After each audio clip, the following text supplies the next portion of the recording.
माननीय श्रीनिवास पाटील सर यांचं मनोगत ऐकण्यास इच्छुक आहोत. संज्योतीने लावलेली ही ज्योत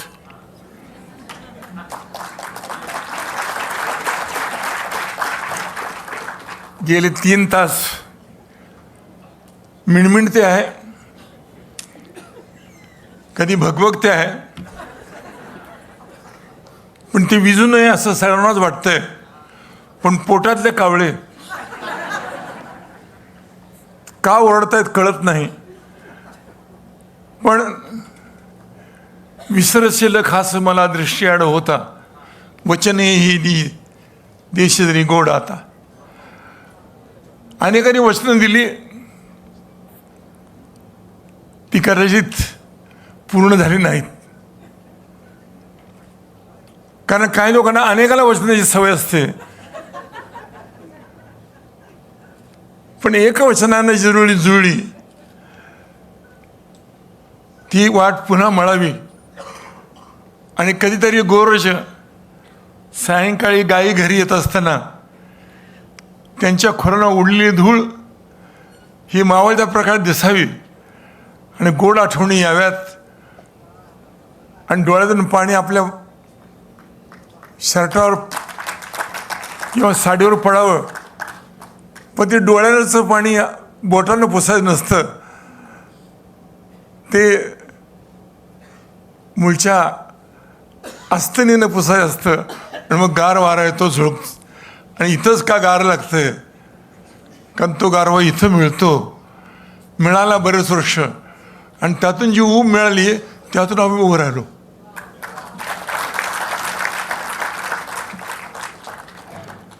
मी 1957 ते 61 होतो. माझं इथलं येणं सांगावं असं मला वाटतं म्हणून सांगतो. मी कराडला पहिला आलो सेंटरला. कर्मवीर भाऊराव पाटील हे माझ्या वडिलांचे गुरु, ते माझ्या घरी आले आणि मग दादा पाटील तुमचा मुलगा माझ्या कॉलेजमध्ये जाईल. हे स्वर्गीय यशवंतरावांना कळलं. त्याने मला बोलवून सांगितलं, श्रीनिवास तू डॉक्टर व्हायचं नाही, इंजिनियर व्हायचं नाही, SP कॉलेजला जायचं आणि BA व्हायचं. हे मी खरं सांगतोय, निवडणुकीचे दिवस आहेत म्हणून सांगत नाही. मी इथं आलो, मला हॉस्टेल मिळालं. पहिल्या दिवशी सकाळी 7:15 7:30ला ₹1.25 रिक्षा, पुणे रेल्वे स्टेशन ते SP कॉलेज हॉस्टेल.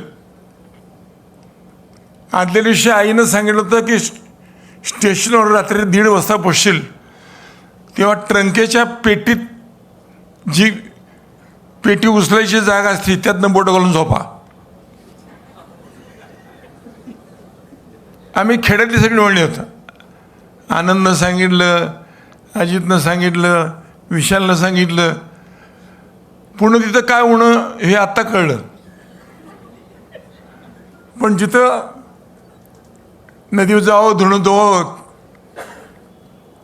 नेलेल्या पातेल्यात खेकडं शिजवावं आणि मनापासून खावं आणि कुठेतरी डोलका लागेल एवढं झोपावं, अशा पार्श्वभूमीवर आम्ही काही मंडळी.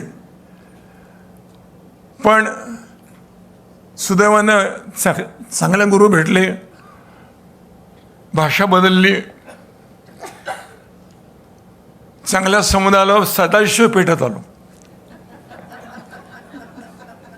सदाशिव नावाला त्यावेळेला फार महत्त्व होतं. शनिवार नारायणी नंतर आलं, शुक्रवारात बाकीच मंडळी. मग घोरपडे पेठ आली. या पेठापेठाचं रूपांतर मंगळवारात 12 रोड आहे. सगळं पुणे मी फिरून पाहिलं. पुण्याला कलेक्टर झालो. कर्वे रस्ता नुकताच होत होता आणि त्याला डिवायडर नव्हता, तेव्हा जाताना येताना दोन्हीकडची माणसं दिसायची. सरकारी कार्यक्रम असला की कलेक्टरला आपल्या बायकोला नेता येतं त्या गाडीतनं. पुढे एक बॉडीगार्ड, त्याच्या मग कलेक्टर, इकडे ड्रायव्हर आणि मागं बायको. इकडून जाताना काही पोलीस शिपाई सलाम करायचे. ते सलाम केला, सलाम घेतो आपण जनरली, असा घेतो किंवा असा घेतो. तिकडून जाताना 2-3 पोलिसांनी सलाम घेतला आणि आपल्याला कळलं नाही तर बायको असं करते. आपल्या बायकोला आपण कोण हे कळलं तर पुढचे 6 महिने अतिशय उत्तम.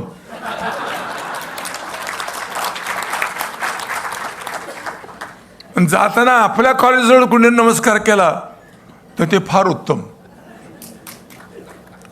आणि त्यामुळं सकाळपासून बघतो खरं तर पहिल्यांदा तुळशीचं रोप मिळालं. मी तुळस होतो तुझ्या अंगणी आणि दिली कोणी मोहरील. मोहरलं अंग सगळं आणि मोहरल्या अंगानं कुठे ते हात फिरवा आणि मागं बघितल्यानंतर आपलंच माणूस असावं ही गंमत असते. ती गंमत अनुभवलेला मनुष्य मी आहे. या कॉलेजमध्ये स्टुडंट्स हॉल जो आहे तिथे भीमसेन जोशी, मालती पांडे यांना 150 रुपयेमध्ये बिदागी देऊन आपण गाण्याला आणलेलं आहे. त्या तिथे पलीकडे तिकडे झोपडी मधलं घेत नाही नाव. वळत जाई वाट वळणावर आंब्याचे झाड एक वाकडे. ते दिवस होते आणि समोर जीवन होतं.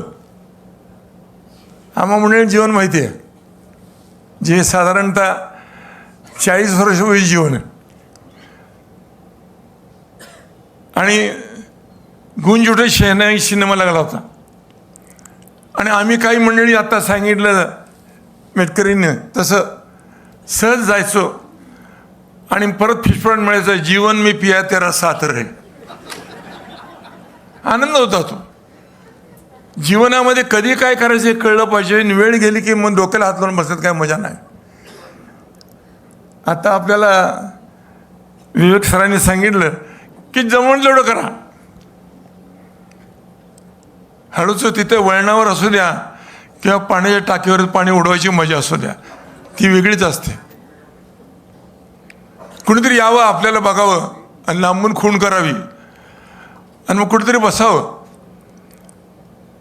जे हॉस्टेलमध्ये राहिलेले मंडळी आहेत त्यांना तो आनंद फार मोठा असतो. रविवारी कुठेतरी नातं धुतं आणि टावळे लावले केस असतात. आपण समोरून जात असताना एक गाणं सुचतं. ते गाणं मनोमनी रुजतं. न झटको ये जुल्फे, झटको न जुल्फे, ये पानी उड़ जाएगा लेकिन हमारा दिल बिगड़ जाएगा. हे दिल आहे. दिल म्हणजे देणं आहे. एक माणूस असा पडला होता खाली आणि तो काढायला गेला तर काय हातात द्यायचा नाही. एक दाते गेले आणि एक लेले गेले. दातेने काही दिलंच नाही पण लेलेवाला दिलं असं वाटलं म्हणजे लेले म्हणल्यामध्ये हात घेतला आणि वर वाटला. तसं कॉलेजच्या जीवनामध्ये लेले आहे. हॉस्टेलपासून गेटपर्यंत येईपर्यंत जितना लेना है उतना ले लो. मजा असते ती. आणि ती मजा अनुभवल्यानंतर हे रूपच बदललंय. लेडी रमाई हॉलचं ते रूपच वेगळं होतं. त्या पायऱ्या वेगळ्या होत्या. तो अर्धा अंधार आणि अर्धा उजेड. ती गोष्टच वेगळी आहे. खरं म्हणलं तर ते दिवस आणि त्यानंतर आपलं आलेलं रूप. आणि आता आपण जे आहोत त्यामुळे जुन्या आठवणीला आलेला उमाळा आता धुरळा चाललाय. पण उमाळा नावाची गोष्ट वेगळी असते. आणि उमाळ्याचं पाणी हे उंजळीनं प्यायचं असतं. आणि ती उंजळ मातीला हात न लावता पाणी अशुद्ध नव्हतं वरच्यावर प्यायची असते. पण तेच आंब्याचं पान लावलेले उंजरचं त्या पानांचं पिले तर मजा वाटते. ती गेले 3 तास आम्ही एन्जॉय करतो. कोण आले पण जी मंडळी आहेत त्यातल्या बरेचसे म्हणजे मला ऐकायला मिळालं, मी इथं बसलो आहे, पण तुमच्यात म्हणले कुठं आहे रे ती? असं काही झालं का नाही मला माहिती नाही, पण होतं ते. आमच्या वेळी साधारणतः जरा उशीर झाला आणि घडी घातलेलं, तांब्यात विस्तव घालून घडी घातलेलं पातळ नसून कोणी आलं आणि सुंदरशी वेणी असली तर आम्ही म्हणायचं कवा, दुपारी का सांची भरलं. आणि मग ती जी गंमत आहे, विचित वाळवतो शंख शिंपले, त्या मनातल्या आठवणी असतात, त्या आठवणी इथंच चालतात. पिकायला जमीन सुद्धा चांगली लागते आणि थोडा ओलेपणा लागतो. पान हिरवं दिसावं, त्याला एखाद्या लाल फुलं असावं आणि ते लाल फुल मोहरावं आणि त्यानं सुगंध यावा. खुशबू आणि महकमध्ये फरक आहे. खुशबू लावावी लागते, महक हवेवर येते. आणि ती महक आली इथं कुठेतरी वाटतं काहीतरी, आणि मग कुणीतरी आपल्या खांद्यावर हात ठेवा असं वाटतं. मी डेप्टी कलेक्टर झालो त्याच्या अगोदर मला जागायची सवय होती आणि मी 8-8:30 उठायचो नाही. तर पूर्वी मामलेदार रस्त्यानं जायचे तेव्हा छत्री धरायला एक शिपाई असायचं. ज्यांच्या घरात कोणी मामलेदार वगैरे पूर्वी झाला असेल, आई वडील आजोबा, आणि ते हेल्मेटसारखी ते टोपी असायची बघा. तर माझे वडील म्हणजे अहो पाटील उठा आता, का तुम्हाला उठवायला मामदाराला बोलवू काय? आमच्या रस्त्यावर मामदार जायचे. झालं काय म्हणजे का, माझं पोस्टिंग झालं कोल्हापूरला. आणि मग खेडेगावात गेलं ना की पोलीस पाटील तांब्यात दूध घेऊन यायचा आणि फुटलेलं कप बोटात धरायचा आणि त्यातनं दूध मिळायचं आणि ते प्यायचं.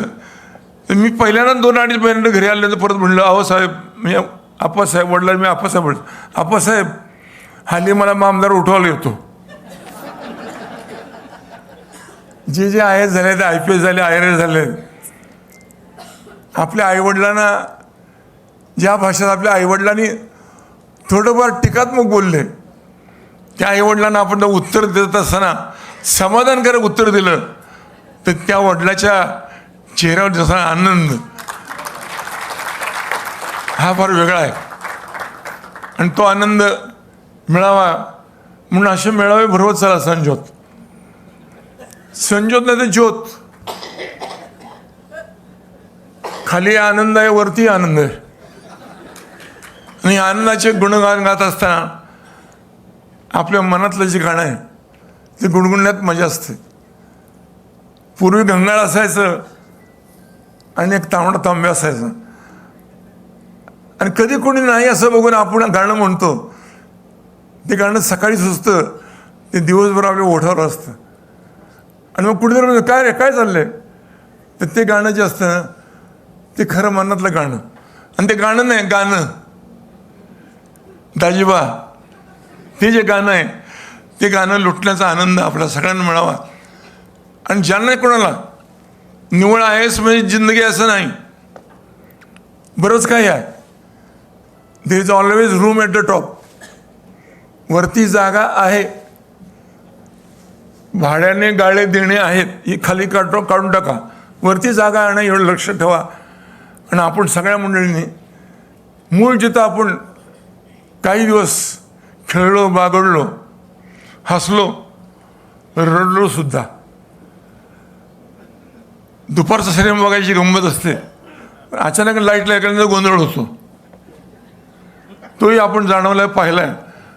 मला काय बरीचशी मंडळी समोरनं स्मिता हास्य करताना दिसत आहेत, त्यांच्या त्या आठवणी जाग्या करण्याचा आनंद मला मिळाला. तो आनंद तुम्हाला आम्हाला मिळावा. आणि सनदी अधिकाऱ्यांच्या एका मेळाव्याला आपण सगळे आलात आणि आपण सनदी अधिकारी झालो, ती संधी आपल्याला मिळाली, याचा आनंद जिथं लावलं तिथं उगवलं.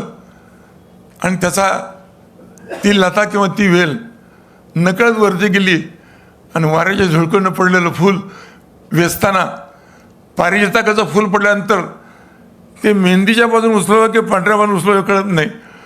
पण मोठी ज्यावेळेला वंजळ होते ती वंजळ कुठे शिवांजली म्हणून व्हावी याचा जो आनंद असतो तो आनंद आज मला मिळाला, तुम्हाला मिळावा एवढी प्रार्थना करतो, थांबतो. जय हिंद, जय महाराष्ट्र.